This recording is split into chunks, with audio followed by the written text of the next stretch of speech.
Hey you, I'm so glad you're here today. I'm Jenny Prochko from Owls and Indigo, and I make videos about spirituality, goal setting, journaling, mental health and awareness, and my story. Today I wanted to share with you the watercolor hydrangea paint with me that is featured in my July bullet journal video. I'd love to see your recreations of this watercolor hydrangea tutorial over on Instagram. Make sure you tag me there at Owls and Indigo. So grab your watercolors and your bullet journal and let's go ahead and get into this tutorial.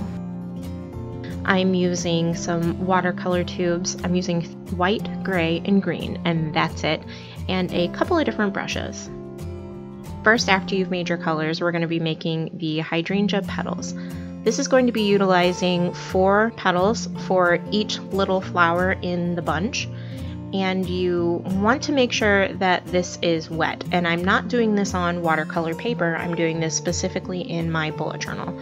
So you want your page to be dry, and then go ahead and make sure you have a nice wet watercolor to put down on your page. And just keep recreating little bunches of 4 flower petals together. What I'm doing today is the antique hydrangea variety. I think these are really pretty. Fun fact, my wedding bouquet was actually hydrangeas, so this reminded me a lot of the hydrangeas that I had for our wedding, and I still have that bouquet.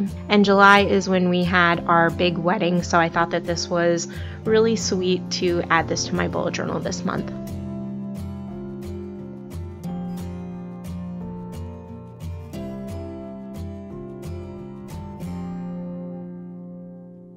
Before your flower petals dry and they are still wet, switch your colors to a slightly darker shade and put some of it in the middle. And you want to make sure that this is wet, and then work it together with that water to fade out the color a little bit into the petals from the center. On the bottom of your hydrangea bunch, you'll want to make sure to use darker shades to give a 3D effect of your flower bunch and to give it a little bit more dimension. All of the brushes that I'm using today are slightly tapered, and I found that it was really helpful to use them today as opposed to a fluffy brush or a different shaped brush.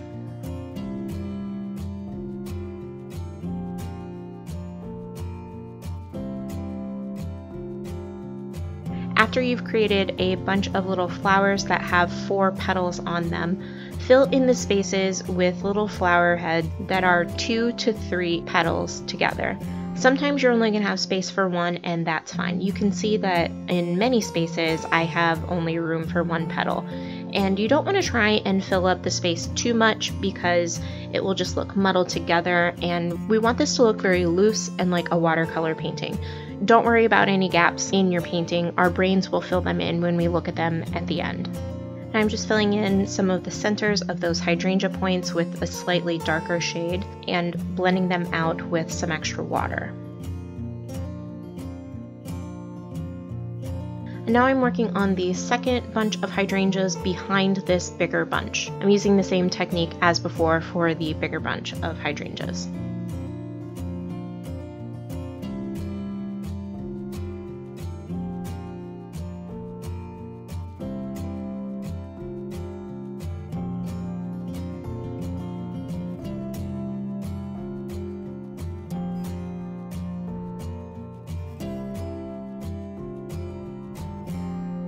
To create the leaves, you want to take your paintbrush that is very wet with only a little bit of color and let the paintbrush do the work and let the watercolors do the work.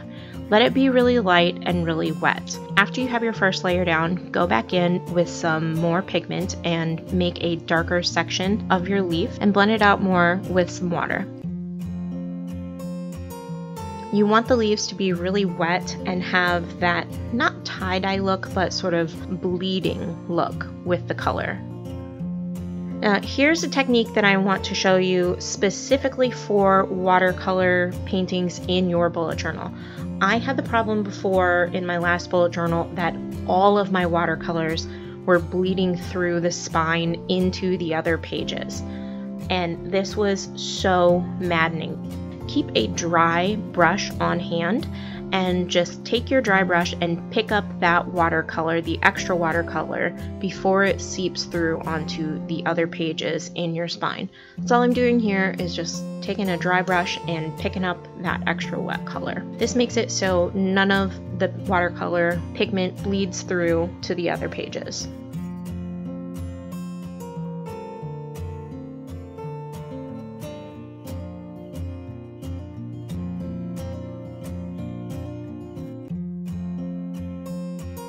Now I'm doing a little bit of shading with that darker green color.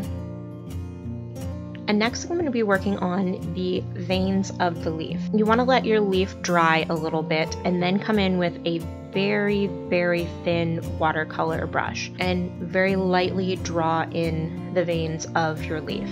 And come back and sort of blend them out a little bit and make them more watery looking with some extra water on your paintbrush.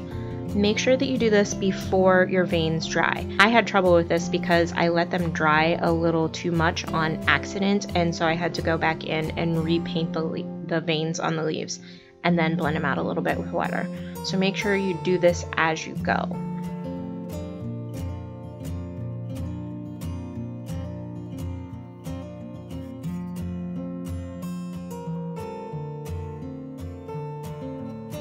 I really love how this watercolor painting turned out.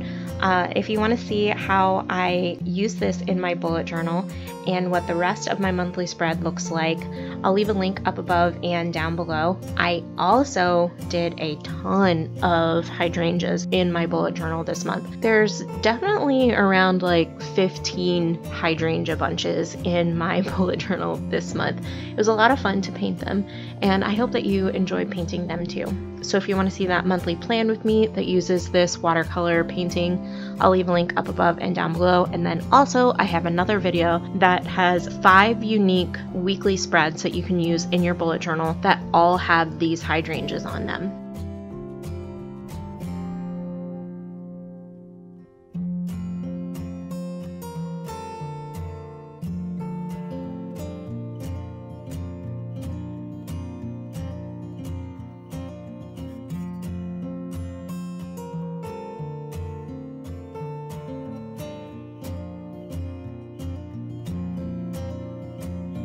I just wanted to say I'm so grateful that you chose to spend your time here with me today. I really enjoy this community that we put together here on YouTube, Instagram, and over on AllisonIndigo.com. Make sure you sign up for my private monthly spirituality journaling prompt that goes out on the 1st of every month. You'll receive a private email from me, the secret monthly spirituality journaling prompt, a private video explanation, and my private journal entry. Sign up now before the 1st. The link is down in the description.